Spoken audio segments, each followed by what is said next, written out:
What's up, guys? It is another week and I've been chipping away at some little stuff on the car this week. Haven't had a lot of hours to put into it because I've been doing other things, but for what time I have been putting into it, I've got a lot done as far as mounting up all the little knickknacks on it. So let's go over some of the stuff that's got mounted in the last couple of days. Well, actually like 2 days. So got the back pressure sensor mounted. Like I said in the last video, it's going right there and that's where it went. So got that checked off the list. Got the fuel pressure regulator mounted. Actually used the bracket that came with it and one of the motor plate bolts. Just put a big washer on it and went right through the middle of it. It has a lot of grip on that thing. It is really tight. So that worked out good.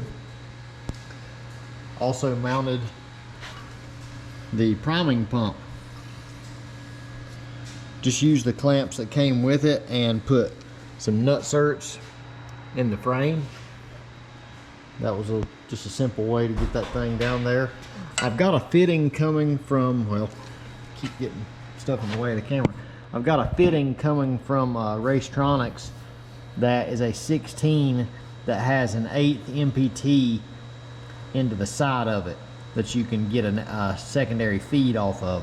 So that feed is going to go over to the back of the prime pump down low here where it's not going to have a problem priming, but then the outlet is going to go up here to the fuel pressure regulator and going to go in here. So I've got the pressure sensor coming out the bottom to keep it kind of low key, and then it'll pump into there. That way we can keep our fuel system primed and also use it to check for leaks and different things when the car is not running. But I was advised that I probably just need to go ahead and put one of these prime pumps on there because I think I've said it in my earlier video, if you shut down at the end of a pass, you're getting low on fuel. The pump sucks a little air in there and then it don't crank when you go back to crank it up to make your next run. Then you miss your call, you know, all that stuff. So this will remedy ever having to worry about that. So got that mounted, fuel pressure regulator mounted. Now we got the brake stuff mounted. We got the line lock and the proportion valve over here on the side, kind of tucked out of the way in this little recession. So the side of the car comes like way out here, so we got plenty of room back here for the lines to come in. We can actually go back in the car with the lines, kind of keep everything in the car if we wanted to. The proportion valve, it's mounted flat, but it's in this little hole here so the knob can still turn without hitting anything. So that worked out good there. So something I almost completely forgot in the plumbing is the parachute release lever assembly. Now the one we're using is from Motion Raceworks. Comes with the bracket, the cylinder, the parachute, everything you need, the Mac valve, the whole deal. So got it mounted up. I actually just used their bracket that they send with it and welded a piece of tube across here to stitch weld it to. And I sanded off the back corner of the cylinder where it didn't hit the tube. You can see. Doing it at an angle like that, I actually got in the car and sit down, and that is the most natural place that my hand falls whenever I reach up and push out. So when I reach up, it gets right in between my index and my thumb, and I just push with no effort without even having to look at it. My hand just falls right in that place. Plus, if I had to put it straight, it would have blocked my view of the tree if I was to get in the other lane.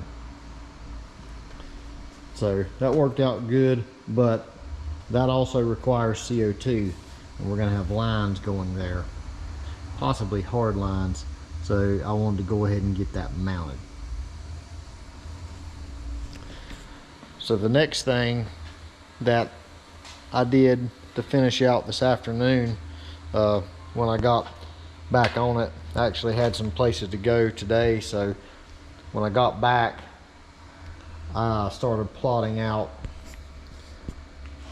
the CO2 lines and where all they go. Now it's not complex, but if you don't plan all this, you'll overlook something. So what I'm going to do here, we got the main CO2 tank, the regulator. There's going to be a T off the regulator. Out of one side of that T is going to be a 3/8 line, which is going to go to the parachute cylinder arming switch, which is this. This will arm the cylinder that pushes the parachute out, which it loads it up with CO2 pressure, and then whenever you pull the car to the pits, if you want to disarm it or whatever, you just flip the switch and it'll exhaust what is in the line back up to this this switch here. So 3/8 line to there, 3/8 out the chute. Give it plenty of reserve where it pops the chute out really good.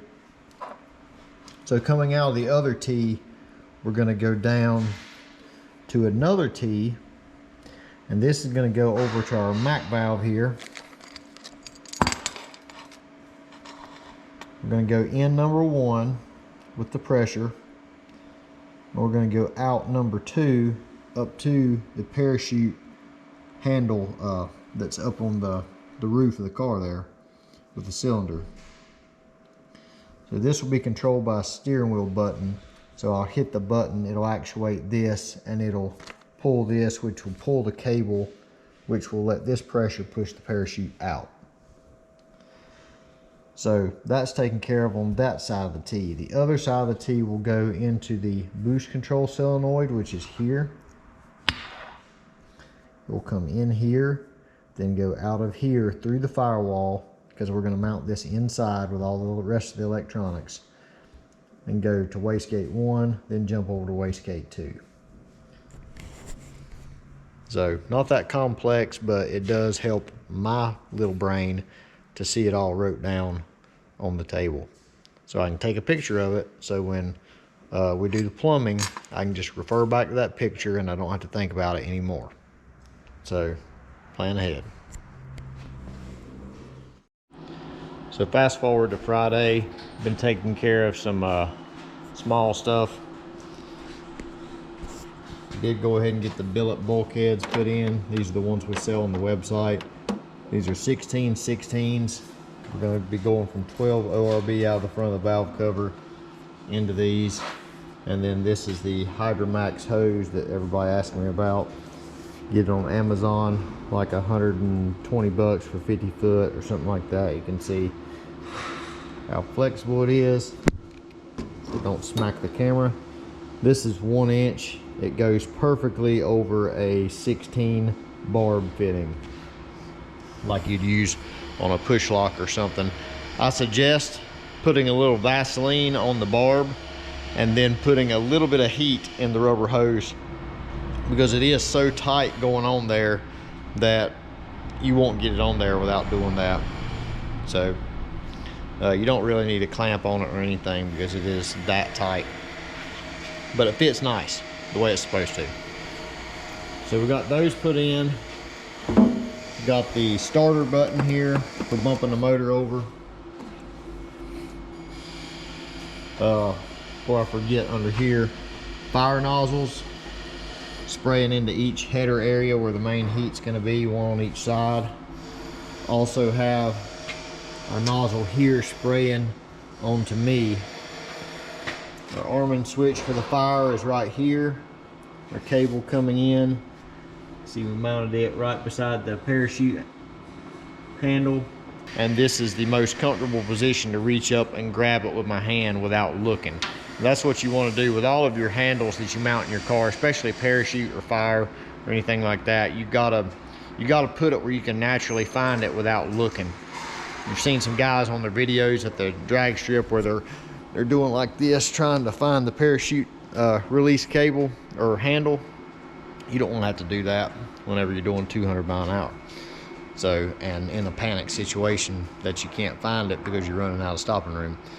So I sit in the seat and I position them in that position because that's where I can just throw my hand up automatically, and that's just where it falls. So got that took care of. Trying to think what else.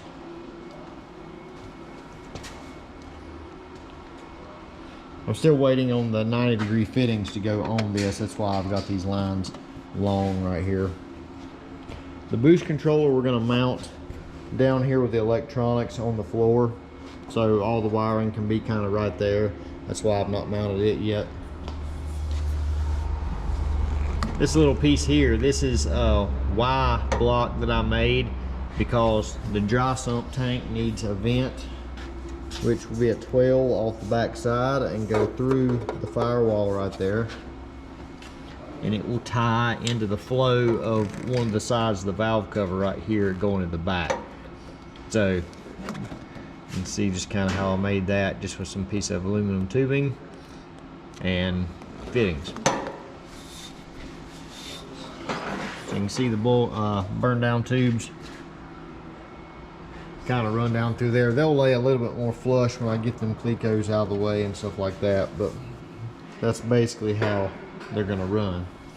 Also got the transmission pump mounted with nut certs directly to the floor, so nice and neat there. I'm just laying that filter there where I keep everything in line for the plumbing. Got the MAC valve right there for the parachute release handle cylinder. And we've also got a bracket ordered to mount the CO2 tank vertically instead of horizontal. Somebody commented on one of my pictures I posted, and I had that thing laid down, and I've never even thought about the liquid going out of the bottle with it being laid like that when it's full. We had my wife's on OMG Boost mounted like that for years and never had a problem, but we might have not been getting after it enough to really see a problem. And this particular friend of mine on social media did see a problem, and the more I started digging into it, the more I seen that people were really being critical of that as far as the top level guys. And I mean, that should make sense. I should have thought about that, but I've just something you never think about. So I ordered a mount to go on the tube to mount it vertically, you know, straight up and down like it's supposed to be. And who knows when that'll get here, but I don't really have to have that here for the plumbing because I know where it's going to go, which will be in this same general location. So got that took care of. Also, the very back, you can see it back there, the arming switch for the parachutes in the back, or the parachute. This will allow CO2 to fill the cylinder or pressurize the cylinder, and then we can dump it whenever we're done. Which I will put a label on this, to evacuate it, or armed or whatever else on there, depending on which way it ends up being turned. And trying to think of what else.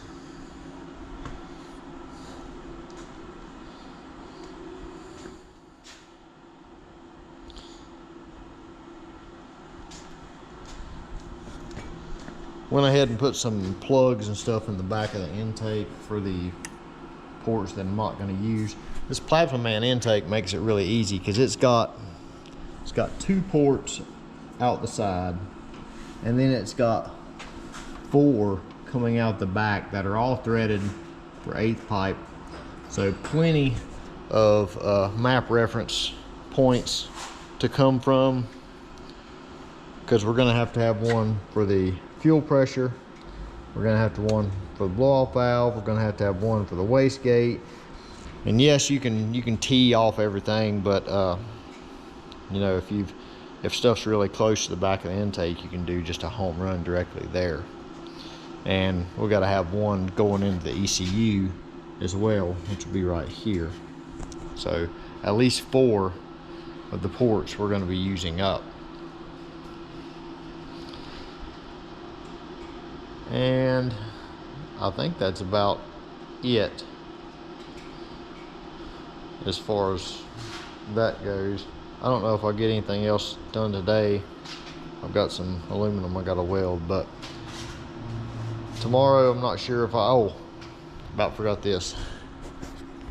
So we learned that we're gonna have to space the transmission about 1/4 inch back to utilize all of the adjustment on the clutch with the levers and stuff like that, because we're using the same clutch as Jonathan does in Grub Worm, and the bell housing for the LT or the small block Chevy to T56 is actually a 1/2 inch deeper than the one for the LS to LS, or the LS to a T56. So after talking to Alan Morgan and Troy, which had run into this issue already, we got the different style pilot bushing that's extended, so when we space the transmission back, the input won't come too far out of the crank. The bushing actually goes, you know, further back. It's a different style. And we also got this 6061 1/4 inch spacer cut out at our laser cutting place, because we've already got the template for the bell housing and stuff. So because I know this is a issue, and the one from ICT Billet, I mean, it might work, but it's only just that top half right there. And you know, I kind of think this is a lot nicer piece as far as for the level of stuff that we're doing. So we have this on the website as well, so go check that out for the guys that might need the extra spacing without having to go buy $600 bell housing that you might not get for 6 months. So we can get you these in, you know, a week or so. And I think that's gonna do it. I did get some more scallop strips so we can continue the carbon and stuff. Got a whole stack of those. So if I have time today, or maybe tomorrow, I'll probably get back on the carbon and try to get the back completely closed in. I've just been focused on trying to get this plumbing stuff ready where he can do all the brakes and do all that stuff the first part of the week. And then my focus will be trying to getting the wiring and stuff ready. So let me get the phone. So back where we left off, the fittings came in for the Burndown tubes. Those look really, really clean, tied in there. And the lines just go up together. I got this board here because I don't have my piece of carbon yet, but the boost controller is going to go somewhere right in there, and we're going to have 2 bulkheads going through the bottom of the firewall with braided lines for the reference. Or actually 1 bulkhead for the CO2 going to all the stuff here, and then we'll have another bulkhead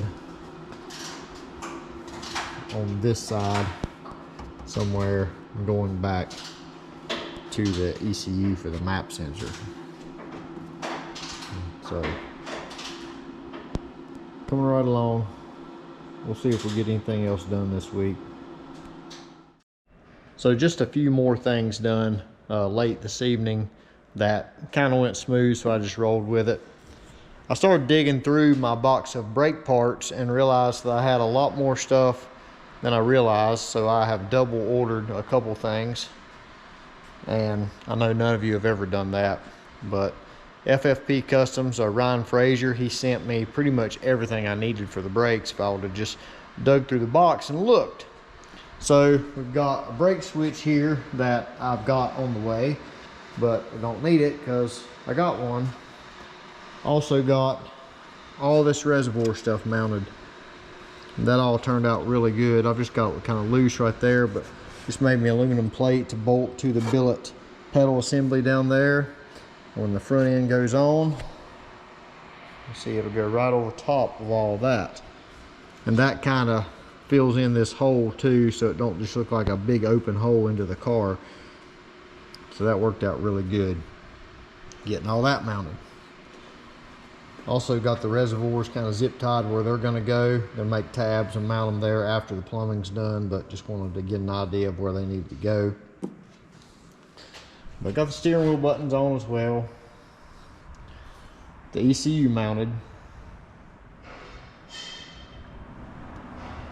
Got some more fittings in.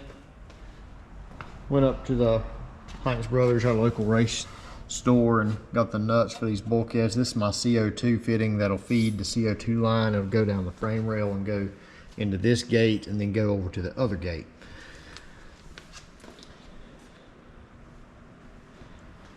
The inside, I've got all the fittings and stuff on this.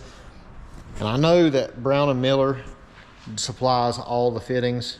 He's got every fitting you can imagine on the trailer, but it helps me visualize more where everything goes, and helps me whenever I'm telling him, you know, this needs to go here, this needs to go there. If I just go ahead and put fittings in everything as far as what sizes need to go out of what or whatever, at least get them started and let him handle the hose part of it.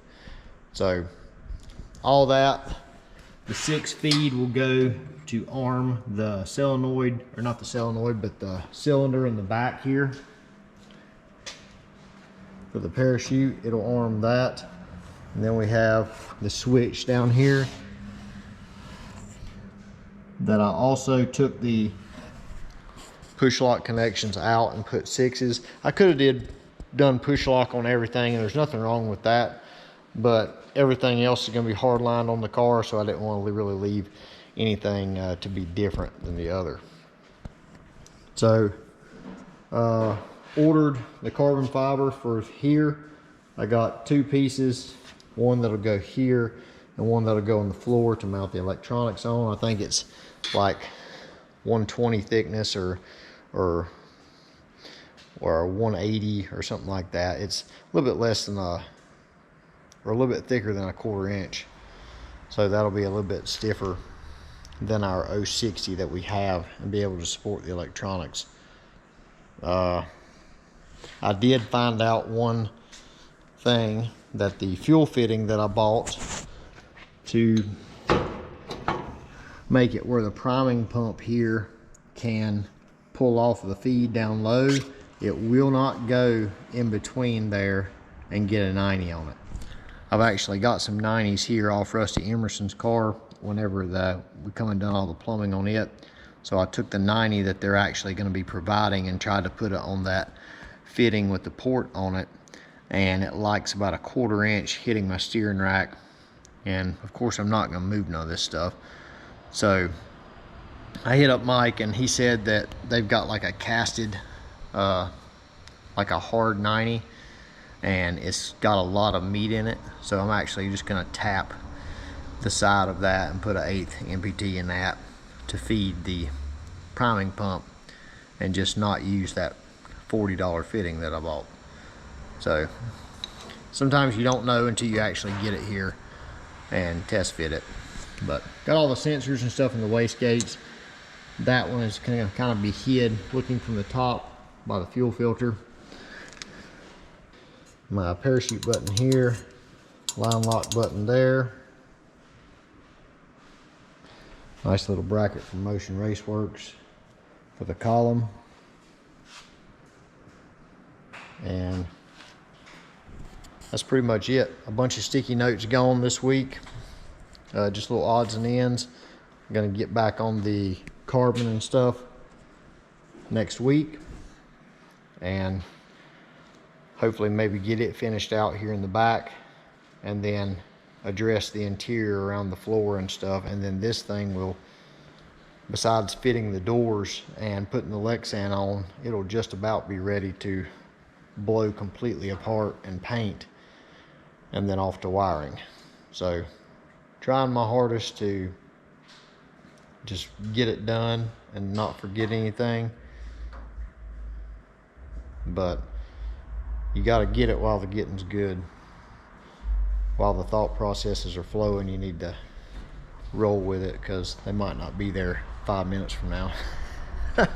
If you're me anyway. So thanks for watching. I'll update you again next week. See you guys. One more little thing I took care of. I said I was going to wrap it up, but you know how it is. I went ahead and put the throttle cable on, trimmed that up. I wasn't able to find one of these that I could get really quick. I've been trying to get all this stuff here as quick as I can, so I just ordered a really long one and trimmed it down. I think this one was like a 4-foot one, but black sleeving goes with everything. Little bracket from Plasma Man there that they sent with the intake for the throttle cable, works out really nice. Keeps it under the intake. And go back through the firewall here and attach to the billet pedal assembly. Now I am gonna have to make some type of stop to keep the pedal from going back that way, because it's fine this way, but then when I lift the throttle, it's gonna, you know, the chances of it getting slack like this, we don't want that, because then it might come off the cam on the throttle body. So I've got to make some type of stop back here to keep it from going any further back. Don't have to be much, but just you know, something to hold it from going beyond that point. So I thought about putting a spring, but I might just make some type of little tab stop, go over to this gusset or something and come over, but I don't know. We'll cross that bridge when we get there. So see you guys next week. Hold on a second. Video's not over yet. I had to go ahead and make the throttle stop. Actually cut apart a piece that come with the billet pedal assembly and welded it on an L bracket, and it works out perfect. Keeps tension on the cable so it doesn't come out of the cam.